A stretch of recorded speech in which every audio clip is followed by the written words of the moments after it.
Hey everyone, welcome back to Blakeslee. I'm Joe. This morning, as you can tell, bright and early, I got to go get some stuff to move hay. I'm going to get 50 or so bales or round bales of hay for the winter. Um, Boss is nice enough to let me use his tractor and truck and trailer to haul them. So that's what we're doing this morning. I figured I'd bring you guys along with me. and yeah, I figured I'd bring you guys along with me, and we'll get these 3 or 4 loads of hay moved and get them all covered up, and hopefully it doesn't take super long, but necessary evil of having animals. You got to stock up on what you're going to feed them for the winter, especially this year. First cutting was real light, and second cutting gotten better, but um, it's one of those things that you don't want to wait too long to buy, because I've had that happen in the past where I had to scramble around and pay way more money in the middle of winter for hay when I ran out. So trying to secure this hay to feed the cows and the goats, and a little bit for the pigs and stuff for the winter.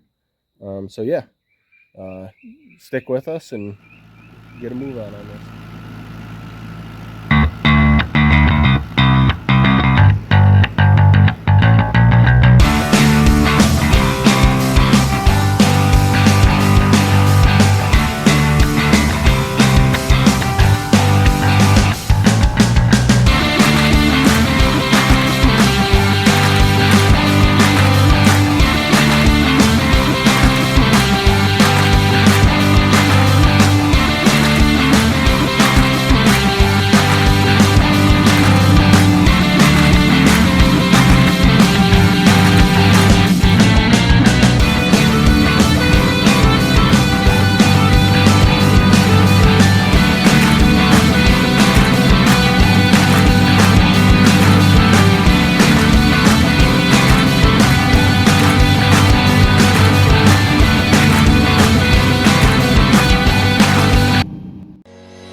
All right, everyone.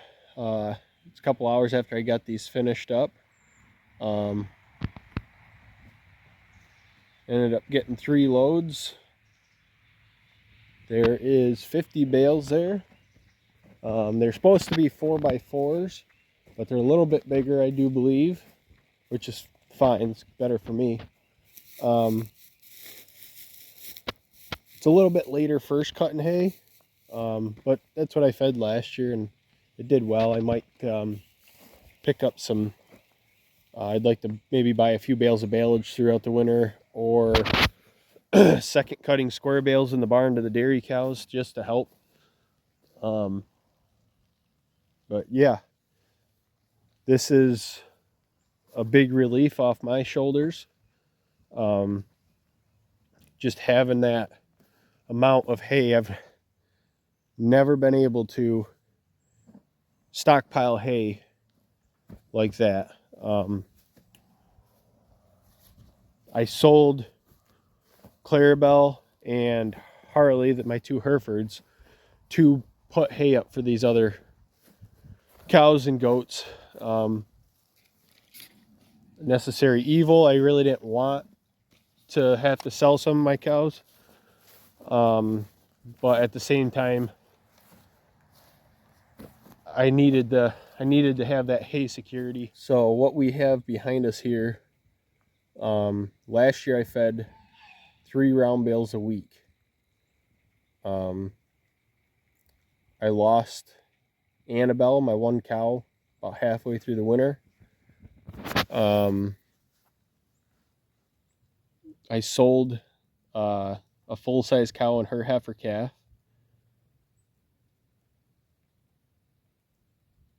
I am going to, Douglas will be leaving here shortly, and Sparky I'm going to sell with him.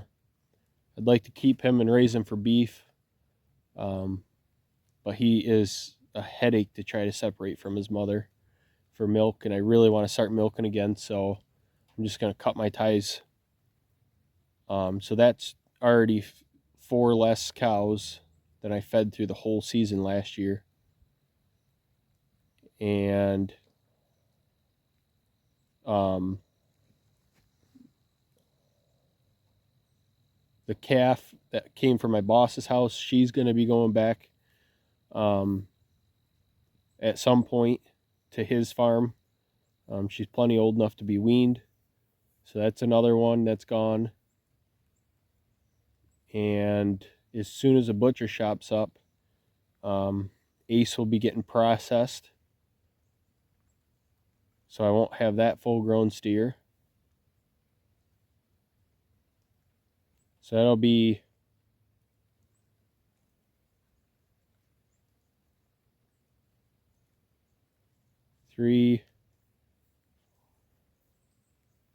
five head less right there.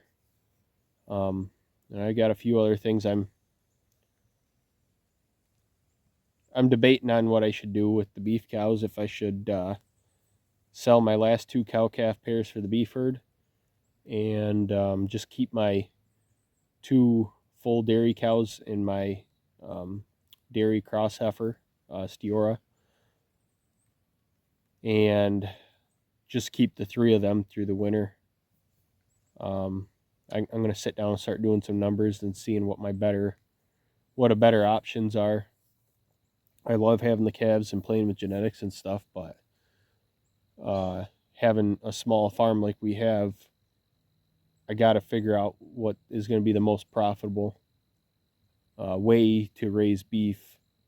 Right now, I'm not getting bull calves to castrate for steers, and the heifer calves look too nice to put them through for the processor. And then I don't have a great way of separating heifers from the bull when I have him here for breeding. There's just a lot of logistics to it. The dairy cows are calm enough that I can AI them. I don't need a bull on the property anymore, at least for the time being. So I've got a lot of things to think of. So if I drop down to feeding 2 bales a week, most of those bales last year, I think roughly 30 of those were 4x5s. And then the rest were all 4x4 bales. Maybe a 4x5 mix in there a little bit here and there. So I figure 2 round bales a week, what I have on hand right here, should get me through till the first week of April.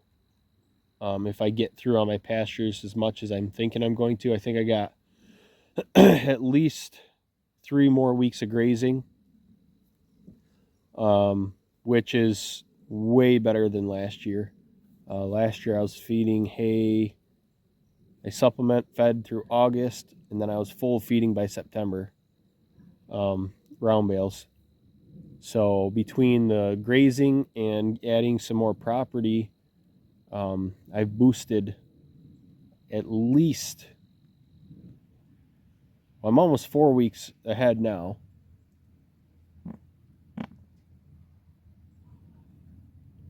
But I boosted probably 6 weeks of grazing extra than I had last year. And if I downsize my herd and I get just feeders next spring to finish out on my neighbor's pastures, I'll have a little bit more pasture for my dairy cows by doing that. And I'll be able to turn those over for profit before it gets too heavy in the feeding season in the winter, I'm thinking. But anyway, yeah, it's a relief to have this hay. I am also thinking about stocking up on some square bales. It's easier to feed square bales while the dairy cows are in and locked in the barn, separated from calves. But if I sell the ones I'm selling, I shouldn't have to worry about separating the cows out from the calves, which would be great. So I have a lot of stuff to think about and how I'm going to do this. But if I drop down to just the 3 cows and my handful of goats that are left to feed hay through the winter, these 50 bales would be more than enough hay to get what I have through. And then if I do some second cutting square bales just to supplement feed the cows while they're in milking and stuff, might be one of my better options. Like I said when I first started this channel, I'm trying to transition our farmstead into a working farm, an actual business, and you got to be profitable, or at least being close to breaking even. And I don't see the cow-calf deal being profitable for a couple more years. It will be eventually, but right now, by the time I breed them, I feed them through, I raise a calf on them, that's 2 years. Well, 2 years for the calf. And then this year they had a heifer calf. Sparky's the only bull calf I had, and he's getting sold because I can't keep him in or away from his mom when I'm trying to separate her for milking. So either way I look at it, I'm still going to have to buy feeders, at least a couple feeders in the spring. So then that would put me up to a larger herd again, and trying to rotate and graze and keep up on my pastures. So yeah, I've got a lot to think about. But I'm glad that I got this hay and I've got it here ready to be fed. So yeah, if you guys could like, comment, subscribe, share, and click that notifications bell. And as always, we appreciate the viewers that we've got. We're slowly gaining some traction, and hope to catch you guys on the next one.